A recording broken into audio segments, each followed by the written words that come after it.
and welcome back to my vlog.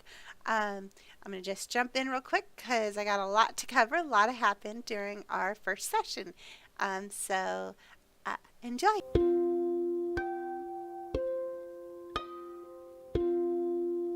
Session started actually 4 or 5 days after session 0 took place. So they rolled their characters, they got a really good idea of the world they live in, they got their profession nailed down, and some of their backstory was created during their session 0 roll up.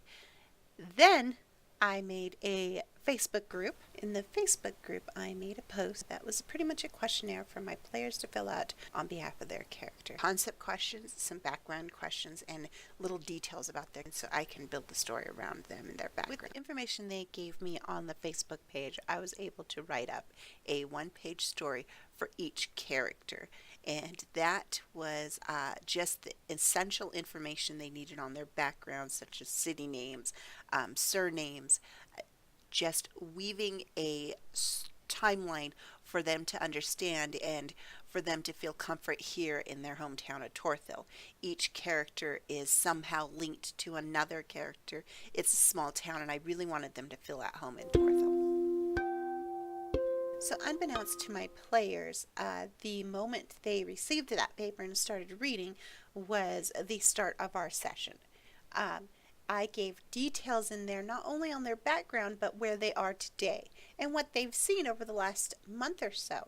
And what they've seen is this influx of small families coming into Torthil and quickly being placed in a home or a small temporary housing situation. But each one of them has seen this in their own way. But I wanted to spark that curiosity. And then I gave them information that they had helped decorate and prepare for tomorrow's festival. And right now they are starting at the tavern drinking with so-and-so or who they might know.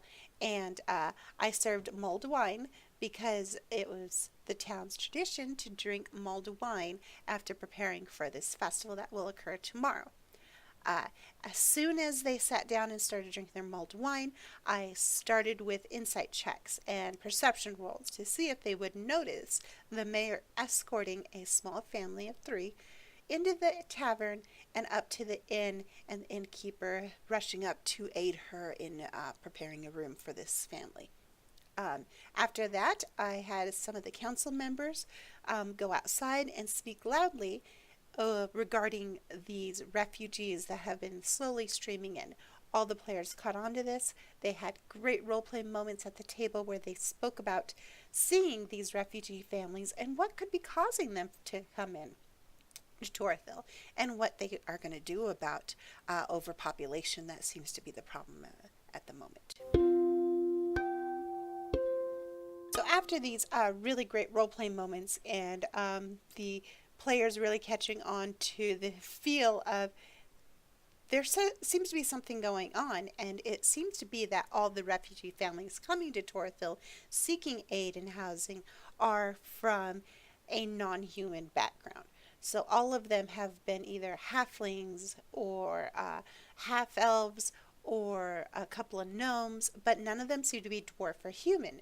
I'm really pleased that they picked up on that, and that means I'm doing my job in making sure that they are easy hints to follow.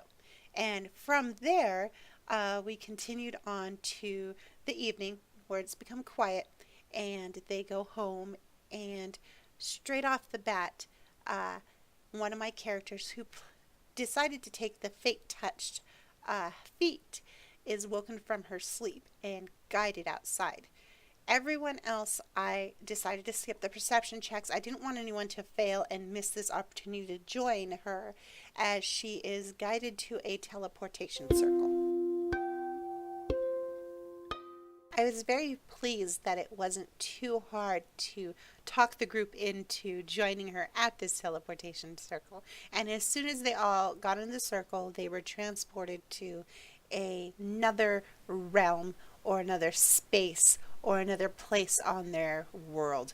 I really tried hard to make sure that they understood that they were very far from Torthil without giving too much away. So when they appeared in this other space, they found themselves in a very comfortable study with a bed, an alchemy station, a wardrobe, a couple pieces of furniture, and these otherworldly voices spoke to them as if many voices in unison told them that they were brought here for a purpose.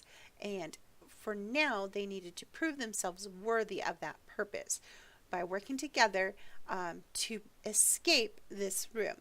I have adapted a couple of escape rooms into a means that would work with D&D 5th edition.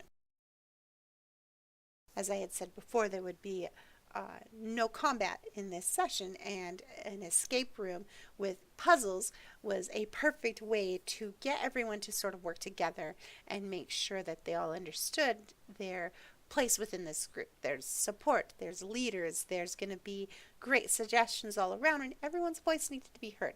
So with that, to ensure that that would happen, I had them roll initiative and take turns suggesting what to do next, so everyone had a chance to have input on this puzzle, this escape room. On returning to Torthil, each one of them was given a gift from their god, which is the disembodied voice that they had heard while in the room. And what I decided to do was look up feats that would best match their class that they had not taken yet. And in that feat, I kind of would take a little bit away so it wasn't overpowered and turned it into an item that they could use. After their night in the escape room and receiving their gifts, they returned to their homes after a brief conversation, and the next day was the festival.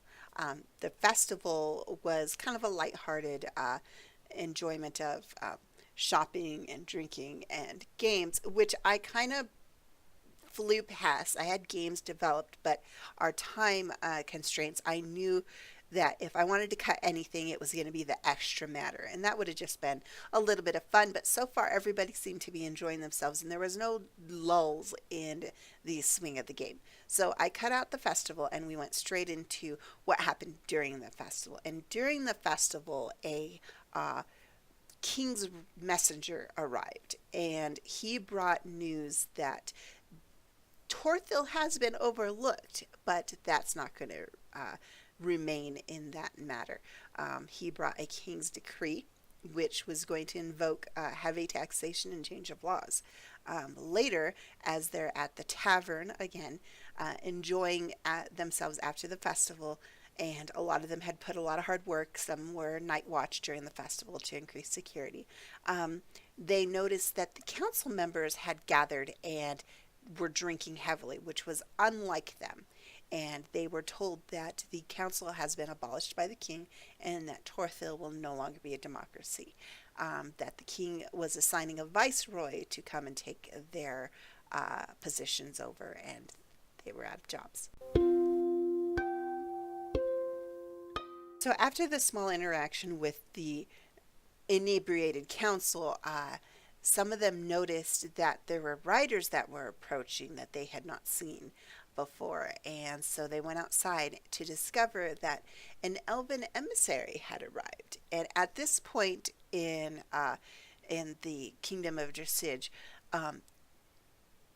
Warren has pushed that boundary against Singor's forest line and has been really just demolishing the forest slowly, and it is coming to the point where interactions between humans and elves have been violent.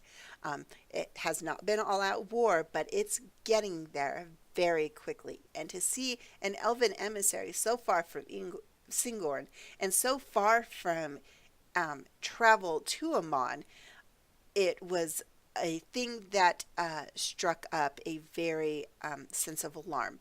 Not in fear of the elves, but in fear for the elves. They swiftly took him to one of the players is the cleric for Allhammer, and they took them to the Allhammer temple for safety and to keep them out of sight. So once they usher the elven emissary out of the view of everyone in town and hidden, tucked away into a temple, they get from him that he really has high hopes that he can speak to Warren Dressage and come to a truce. Of course, the players and their characters are really trying to talk him out of it, but it just doesn't seem to be working, and he is dead set that peace can be the outcome of this situation. In that, the words of the gods to my players' characters really spoke to them. They were told to watch for the red-headed elven woman. And in this group of 10 or 12 elven people that have just arrived to Torthil, there is a red-headed elven woman named Taliesin. And she is just a servant to the king. She's a nobody. But when told that she might be important and trying to convince her to stay and be safe here in Torthil, she's decided to go speak to her Sarenrae, her god.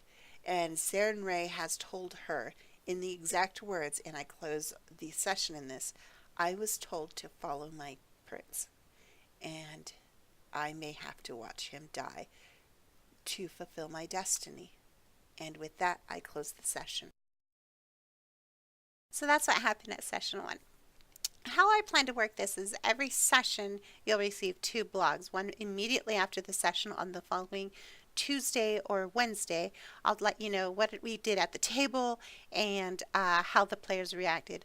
And then the second vlog I'll upload that following week before our next session will be the what happened behind the screen. So next week I'll get into how to story weave, which is creating that spider web of interactions and histories and backstories. And I'll get into the escape room, the puzzles, and how I created those puzzles. And then I'll try to pull in a little bit more on how to direct without forcing the storyline to go into one direction. So I hope you enjoyed the vlog today, and keep creating and keep sharing. Bye!